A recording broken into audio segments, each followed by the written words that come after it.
মানুষ যখন স্বেচ্ছায় তাদের সকল অঙ্গ প্রত্যঙ্গ দান করে, মৃত্যুবরণ করে, এর ফজিলত কি? সে কি শহীদের মর্যাদা পাবে? শহীদের মর্যাদা এত সহজ না ভাই। কেউ জীবদ্দশা বলল আমি মরে গেলে আমার কিডনিটা, চোখটা, অমুক তমুক অর্গান দান করে দিলাম। কিসের জন্য? অমুক মেডিকেলের জন্য, অমুক মেডিকেল কলেজের ছাত্রদের জন্য।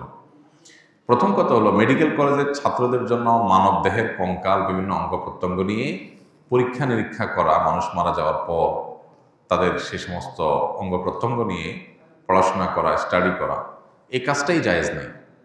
বলে তাহলে মানুষ শিখবে কীভাবে? কারণ এইগুলোর বিকল্প বহু আছে। এখন পৃথিবীর অনেক উন্নত দেশে পর্যন্ত এখন মানুষের কঙ্কাল, মানুষের রিয়েল কঙ্কাল এটা না দিয়ে তারা প্লাস্টিকের তৈরি কঙ্কাল দিয়ে তারা শিখছে। হুবহু ওই অর্গানটাই প্লাস্টিক দিয়ে তৈরি করে তারা সেখান থেকে শিখছে। তো এরকম বিকল্প যদি থাকে তাহলে সেক্ষেত্রে বিনা প্রয়োজনে মানবদেহের এই কাটাছেঁড়া, মানবদেহের এই ব্যবহার ইসলাম নিষেধ করে। কেন? কারণ মানুষকে সম্মান দেওয়ার কথা, মর্যাদা দেওয়ার কথা বলে যারা বলি আওড়ায়, তারা জানে না যে ইসলাম মানুষকে জীবিত থাকতেও মর্যাদা দিতে বলে, মৃত্যুর পরও মানুষের শরীর দেহের মর্যাদা দিতে বলে, সম্মান করতে বলে। অসম্মান হয় এমন কিছু করতে নিষেধ করে। আল্লাহ বলেছেন ওয়ালাকাদ কাররামনা বানি আদম, আমি আদম সন্তানকে, মানুষ জাতিকে মর্যাদা দিয়েছি, সম্মানিত করেছি। এজন্য মানুষ মারা যাওয়ার পর তার শরীরটাকে ধুয়ে, গোসল করিয়ে, কাফনে কাপড়ে মুড়িয়ে সসম্মানে তাকে দাফন করতে হয়। এমনকি সে যদি কোনো খারাপ মানুষও হয়, অপরাধীও হয়, মারা যাওয়ার পর তার লাশ কাটাছেঁড়া করা, অপমান করা ইসলাম নিষেধ করে।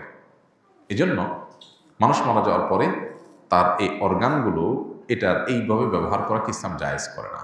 এখন কেউ যদি নির্দিষ্ট কোনো রোগীর জন্য দেন, যে অমুক রোগী তার কিডনি দরকার, তাহলে আমার মৃত্যুর পর যদি তিনি বেঁচে থাকেন, দরকার হয়, তাহলে কিডনির জন্য তাকে দেওয়া হয়, এটা জায়েজ আছে। এটা জীবদ্দশায়ও দেওয়া জায়েজ আছে, মৃত্যুর পরেও জায়েজ আছে। মূলত মানুষের শরীরের অঙ্গ প্রত্যঙ্গ, মানুষের শরীর দান করে যাওয়া মেডিকেল কলেজের জন্য, স্টুডেন্টদের জন্য, গবেষণার জন্য, এটা নাস্তিক্যবাদী চিন্তা থেকেই এই কালচারটার প্রচলন শুরু হয়েছে। যারা আখিরাতে বিশ্বাস করেন না, যারা বারজাখী জীবনকে বিশ্বাস করেন না, মনে করেন যে কবরের লাশটা লেখে থেকে লাভ কি, পচে যাবে, পোকামাকড় খাবে, তার চেয়ে উপকারে আসুক, এটা হলো বেশি ভালো সাজা। যারা আখিরাতকে বিশ্বাস করে না তাদের কাজ। ওই বিশ্বাস থেকে যদি হয় তাহলে তো ইমানই থাকবে না।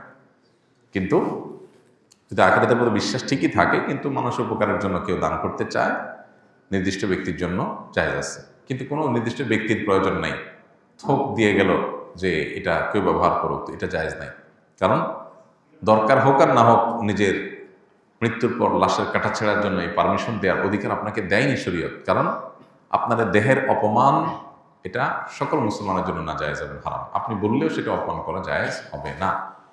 ইসলাম ব্যক্তি স্বাধীনতা এবং মানব জাতির সম্মান, মানব দেহের সম্মান, দুইটার মধ্যে অপূর্ব সমন্বয় করেছে। কারণ এটা আল্লাহর দেওয়া বিধান, মানুষ নিজের বিবেক বুদ্ধি দিয়ে এই সমন্বয় করতে পারবে না, এজন্য এটা নাজায়েজ হবে।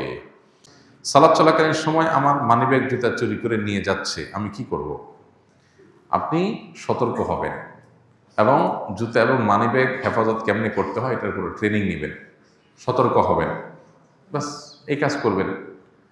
আপনি যদি মনে করেন আমি গেলেই আমার জুতা চুরি হয়, গেলেই আমার মানিব্যাগ চুরি হয়, তাহলে বুঝতে হবে আপনার কোথাও ল্যাকিংস আছে, ঝামেলা আছে। আপনার পকেটটা এটা সেলাই করেন, পকেটটাতে পারলে তালা লাগাই দেন, তালা তো না, চেইন লাগাই দেন। সতর্ক হন, জুতা আনে সামনে রাখেন, এরপর জুতা নেবে কীভাবে? আমরা অনেকে নিজেরা অসতর্ক থাকি, এরপর কিছু ঘটলে এরপর বলি হ্যাঁ মসজিদে গেলে ভাই কাম হয়। আর মসজিদের দোষ না, চোরের দোষ, আপনার দোষ।